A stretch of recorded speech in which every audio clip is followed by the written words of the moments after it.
सपा राष्ट्रीय अध्यक्ष अखिलेश यादव का बयान। भाजपा अपने बोझ के ईडी सीबीआई एजेंसियों का सहारा लेकर दूसरों को अपमानित करने का कर रही है काम। भाजपा अपने नेताओं का आकलन करे, किन किन नेताओं की संपत्ति बढ़ गई है यहाँ या देखिए उन पर कार्रवाई कब होगी। मध्य प्रदेश के विधानसभा चुनाव पर कहा कि समाजवादी पार्टी बीजेपी को हराना चाहती है। समाजवादी पार्टी कांग्रेस से सहयोग ले और बीजेपी को हराए।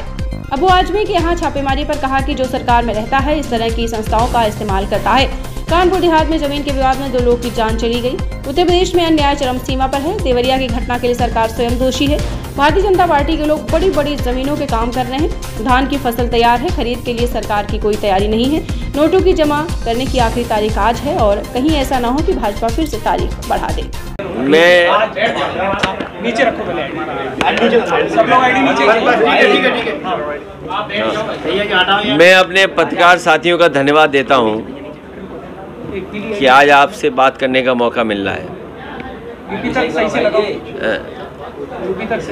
जो हालात उत्तर प्रदेश में हैं,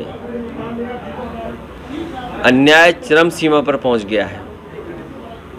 महंगाई तो पहले से ही चरम सीमा पर थी, बेरोजगारी चरम सीमा पर पहले ही थी और जिस उम्मीद से जनता ने भारतीय जनता पार्टी को दोबारा मौका दिया, आज जब जनता आकलन करती है तो सबसे ज़्यादा दुख और तकलीफ इस सरकार में मिल रहा है। तहसील से लेकर के थाना और थाने से लेकर के ऊपर के अधिकारी, कहीं सुनवाई नहीं है। और जब सुनवाई नहीं है और अधिकारी निर्णय नहीं ले रहे हैं, सरकार का अगर दबाव है तो किसी भी आम व्यक्ति को न्याय नहीं मिल पा रहा। जब अधिकारी मनमानी करेंगे और भारतीय जनता पार्टी के नेताओं के दबाव में काम करेंगे तो कभी भी गरीब जनता को न्याय नहीं मिल सकता। और उसका जीता जागता उदाहरण देवरिया का है, जहां पर ऐसी घटना घटी है, 6 लोगों की जान चली गई। अगर कोई दोषी है उस घटना के लिए तो वो सरकार स्वयं दोषी है। अब भारतीय जनता पार्टी उसमें लगातार राजनीति कर रही है। ऐसी घटनाओं पर राजनीति नहीं करनी चाहिए।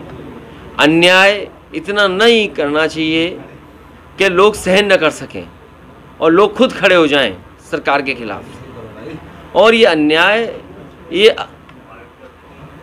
कहीं न कहीं सरकार के दबाव में ये अपराध हो रहा है। ये अन्याय नहीं बचा, अपराध हो रहा है।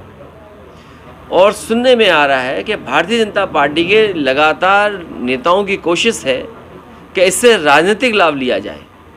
राजनीतिक लाभ लेंगे अगर आप तो घटनाएं बढ़ेंगी, कम नहीं होंगी।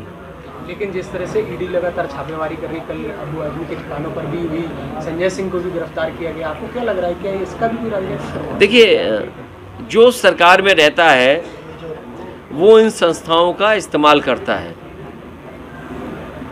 पहले कभी इस्तेमाल हुए होंगी ये संस्थाएं।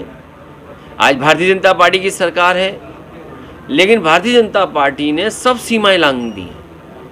वो केवल अपने वोट के लिए, दूसरे लोगों को अपमानित करने के लिए ईडी सीबीआई इनकम टैक्स का सहारा ले रहे हैं।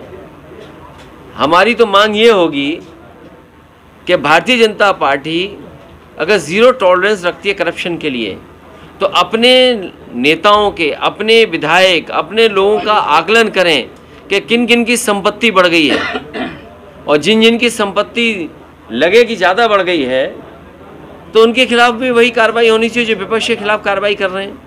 और मैंने कई मौक़ों पर कहा कि आज ज़मीनों का काम सबसे ज़्यादा कोई कर रहा है तो भारतीय जनता पार्टी के लोग कर रहे हैं।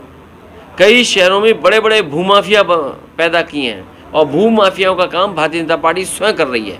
लखनऊ में, कानपुर में, आपके अयोध्या में, गोरखपुर में, वाराणसी में आप जानकारी कर लें। और सरकार जब भी जांच करेगी, सबसे ज़्यादा ज़मीनों का और सबसे ज़्यादा खिलवाड़ कागज़ों से